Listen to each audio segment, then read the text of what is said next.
how did that one incident you think affected kind of the residual effects of that going forward? So I can tell you, like literally that day, like within days later, as the process plays out, right?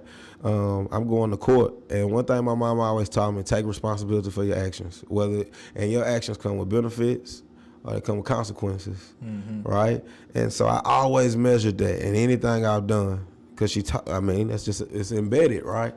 And in this particular case, we go to court and everything, and I remember going down to the courthouse, the adult courthouse, and they interview me and my mom. And one of the things that the detective is trying to get me to plea, right? He like, I can't help you unless you help me.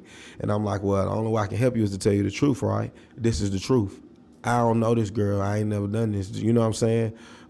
Look at how long she wrote a story, and I know it's on a handful of black people at the school, but I don't know what to tell you. You know what I'm saying? The project's right across the street. Maybe somebody from the projects came to school. Right. I don't know. You know what I'm saying? So I remember sitting there like we sitting here, and our detective stick his head in the room, and he like, I got the tape. And this is me. I'm like, yeah, I know I didn't do it. Like, when you do something, it's only you and God that know, ultimately, right? So I'm like, between me and him, I know I didn't do this. So if you saying you got a tape, it's going to show my mama that it ain't me. Right. So they take my mom out to see the tape, and he trying to get me to plea while I'm, like, just admit guilt. And I'm like, nah. My mom come back, and I'm like, cool, we good, because but she was stoic. She was shut down. And we got back to the house, and I kept asking, like, what, did they show you the tape? Did they show you? And they didn't. Long story short, they just made her feel bad to come home to try to impress upon me to plead guilty, which ultimately she did. And it wasn't her fault. I don't blame my mom. I don't want anybody to think that I blame my mom in that, because I remember the DA telling me something. I had to make the decision, ultimately. I had to sign the paperwork, ultimately. And I remember the DA saying something. She was like, if this white girl go to court and you know what I'm saying? Right. And this is what's said, this is the allegation. They're going to find you guilty, more than likely, and the judge gets to determine what your length of sentence is. This is what she said wrong. I'm 13. She say he can lock you up you can stay custody till you're 21. Math is one of my favorite subjects. This is what I did.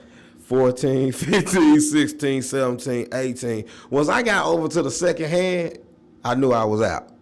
But we gonna go 17, 18, 19, 20. That's 10 years. 10 years. 10 years of your life gone. But something you didn't do. Nah, I can't.